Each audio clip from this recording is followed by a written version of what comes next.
오늘은 율법에서 만난 인생의 행복이라는 제목으로 하나님의 말씀 함께 나눕니다.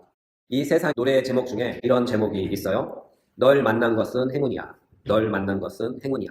여기서 행운이란 예상치 않게 우연히 찾아온 복, 나에게는 너무나 가분한 복을 뜻합니다.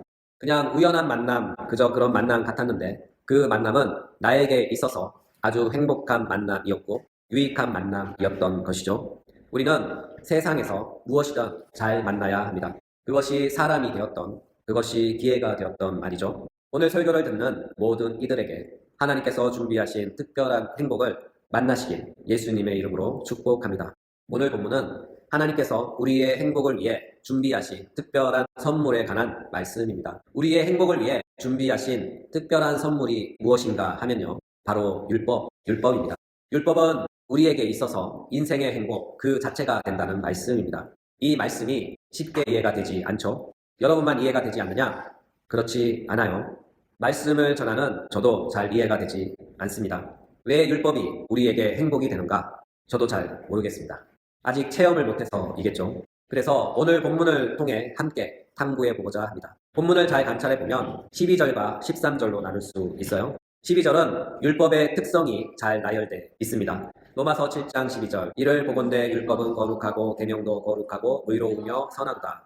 이 본문에 의하면 율법은 세 가지 본질적인 특성을 갖고 있어요. 첫째, 율법과 계명은 거룩하다. 둘째, 율법과 계명은 의롭다. 셋째, 율법과 계명은 선하다입니다.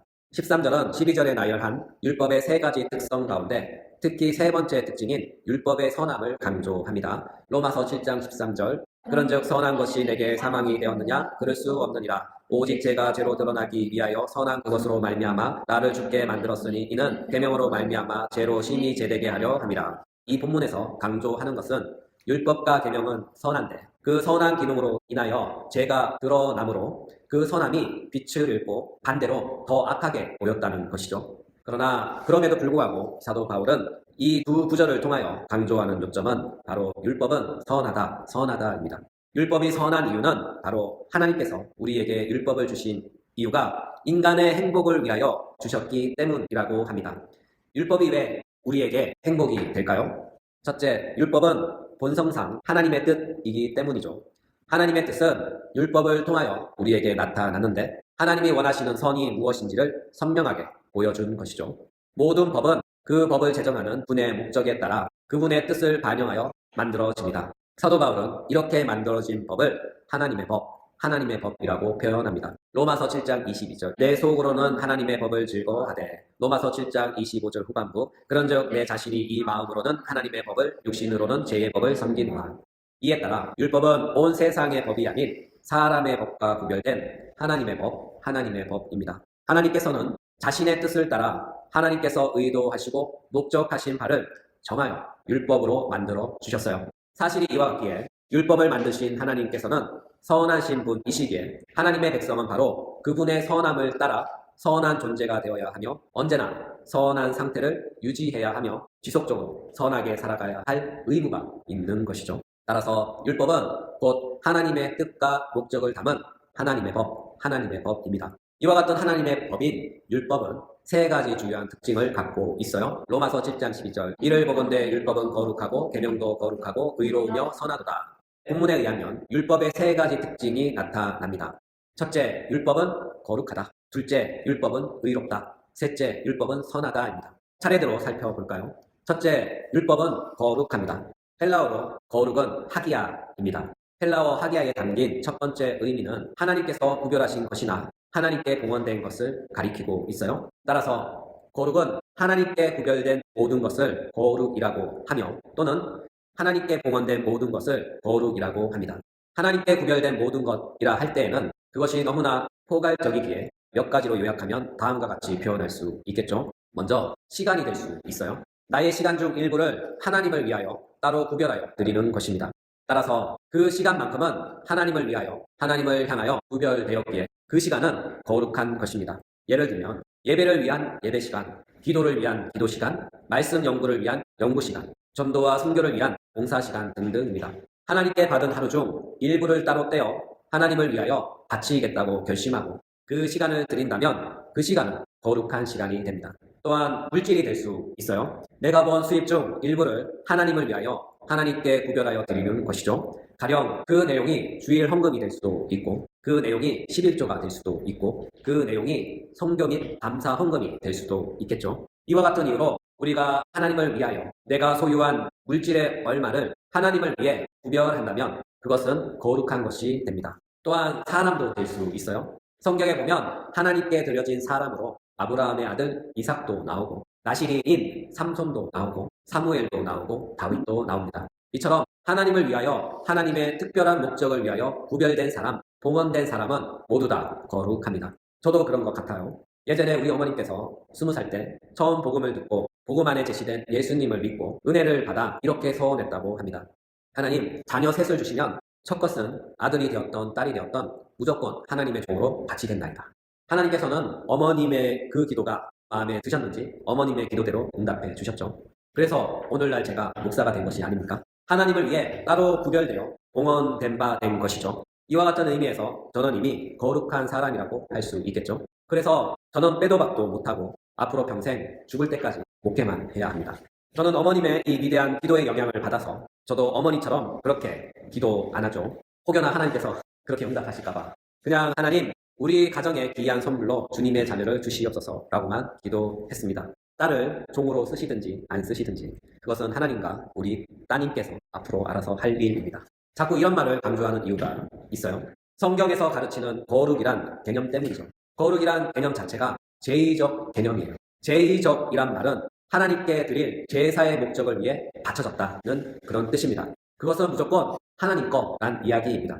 절대로 다른 용도로 사용할 수가 없어요. 따라서 거룩하다 할 때 그것이 이미 내포한 의미는 그것은 오직 하나님만을 위해 사용되도록 그렇게 구별하여 봉헌되었다는 뜻입니다. 이처럼 하나님만을 위하여 따로 구별한 모든 것은 모두 다 거룩합니다. 그것이 시간이 되었던, 물질이 되었던, 사람이 되었던 말이죠. 그렇기에 하나님께 드려진 것은 절대로 물을 수가 없어요. 그것을 물으는 순간 그것이 바로 불의가 됩니다. 그러므로 우리가 하나님에 관하여 무엇을 결심하고 바칠 때에는 신중해야 합니다. 그저 사람에게 하듯 공수표 날리듯 립서비스 하듯 하면 큰 코 다칩니다. 하나님은 사람이 아니시기에 사람의 농담처럼 안 듣습니다.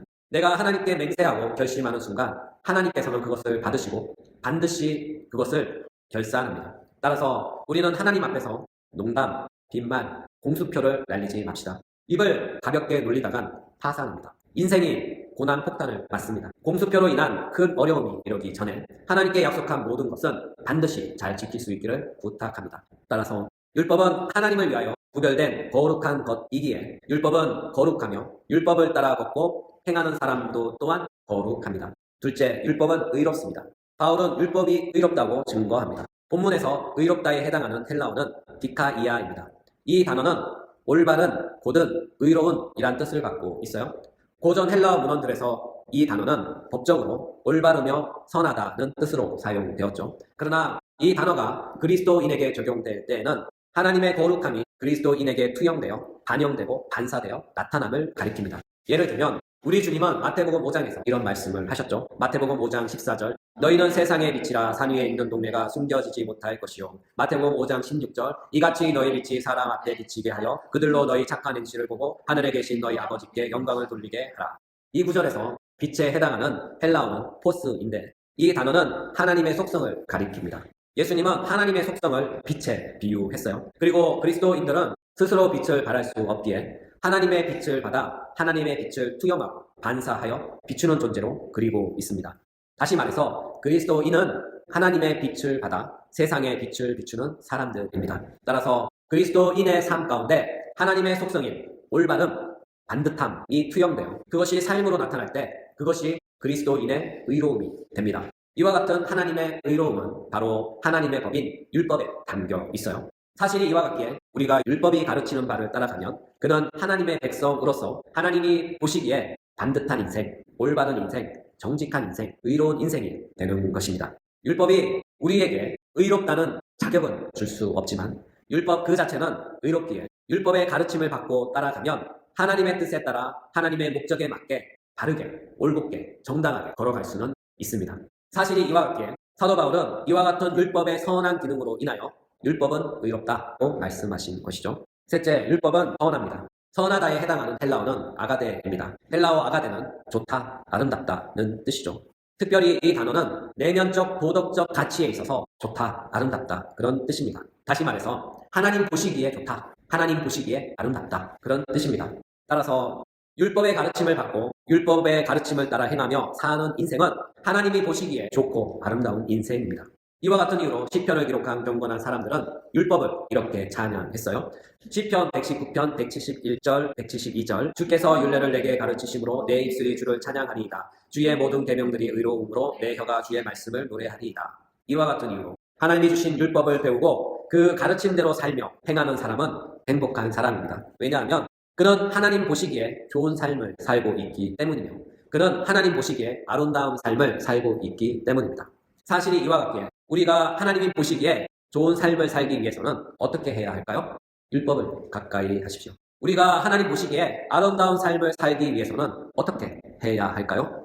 율법을 배우고 그 가르침을 따라 걸어가며 살아가십시오. 그러면 그는 하나님 앞에서 거룩한 사람, 의로운 사람, 선한 사람이 됩니다. 성경은 이와 같은 사람을 복 있는 사람, 행복한 사람이라고 했어요. 시편 1편 1절부터 3절. 복 있는 사람은 악인들의 꾀를 따르지 아니하며 죄인들의 길에 서지 아니하며 오만한 자들의 자리에 앉지 아니하고 오직 여호와의 율법을 즐거워하여 그의 율법을 주야로 묵상하는도다. 그는 시냇가에 심은 나무가 저를 따라 열매를 맺으며 그 잎사귀가 마르지 아니함 같으니 그가 하는 모든 일이 다 형통하리로다. 이 구절에서 즐거워에 해당하는 히브리어는 헤프초인데 이는 기쁨, 소원이라는 뜻입니다. 이것을 의역하면 율법을 그의 유일한 기쁨으로 삼았다. 율법을 그의 유일한 기쁨으로 삼았다는 뜻입니다. 다시 말하자면 하나님의 율법을 그의 유일한 인생의 행복으로 삼았다는 뜻입니다. 이를 볼 때 성경이 제시하는 인생의 행복은 이것입니다. 오직 율법, 오직 말씀. 다시 한번 오직 율법, 오직 말씀입니다. 오직 하나님의 말씀이면 그 인생은 족하다 그런 뜻이죠. 세상의 모든 행복이 가득하지만 그것을 모두 똥으로 생각하고 오직 하나님의 말씀만을 나의 유일한 행복이며 기쁨인 인생의 낙으로 삼는 것입니다. 이것은 세상이 그리스도인을 바라볼 때 비정상적인 것이죠. 이상한 것입니다. 절대로 이해할 수 없는 것이죠. 우리가 흔히 행복하면요. 그 기준은 보통 둘입니다. 자신의 꿈을 성취하거나 또는 인생의 성공을 뜻합니다. 여기서 오는 만족감, 성취감을 행복이라고 생각합니다. 그런데 성경은 다릅니다. 성경이 가르치는 인생의 행복은 바로 하나님의 말씀을 인생의 행복으로 삼고 그 말씀을 붙들며 살아가는 것이라고 합니다. 율법을 즐거워하는 것이죠. 말씀을 유일한 인생의 즐거움으로 삼고 사는 것입니다. 이것을 인생의 행복이라고 성경은 정의합니다. 그렇다면 여러분에게 묻겠습니다. 여러분은 지금 행복하십니까? 왠지 자신이 없죠? 네, 저도 없습니다. 질문을 바꿔서 여러분의 지금 행복은 무엇입니까? 하나님의 율법입니까? 아니죠. 지금 우리의 행복은 하나님의 율법이 아니에요. 이 질문에 예라고 대답할 수 있는 사람은 정말로 위대한 사람입니다.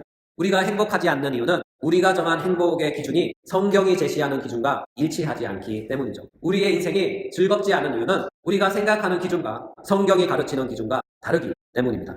우리가 생각하는 행복 기준은 여러 세상 사람들의 기준과 별반 다르지 않아요. 흔히 세상이 말하는 꿈과 성공입니다.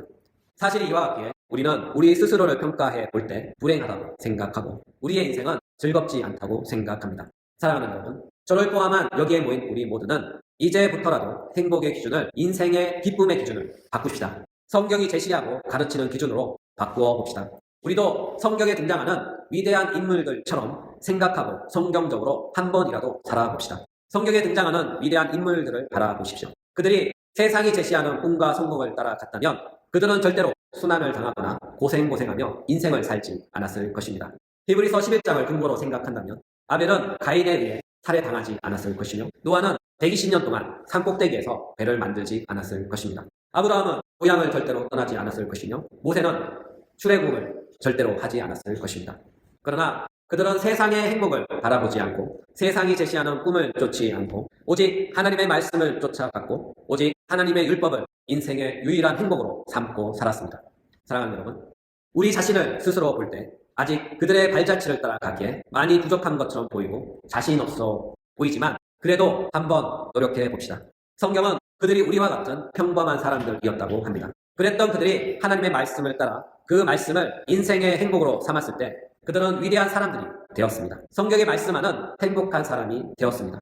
그들이 했다면 우리도 할 수 있어요. 그들이 그런 사람이 되었다면 우리도 그런 사람이 될 수 있어요. 왜냐하면 우리에게는 성령께서 함께 하시고 성령께서 그런 행복한 인생을 이끄시며 만들기 때문입니다. 오늘 이 사실을 붙잡고 한 주 또는 하루를 행복한 사람이 되어 행복한 인생에 한 걸음 더 다가서는 하나님이 보시기에 아름다운 인생이 되시길 예수님의 이름으로 축복합니다.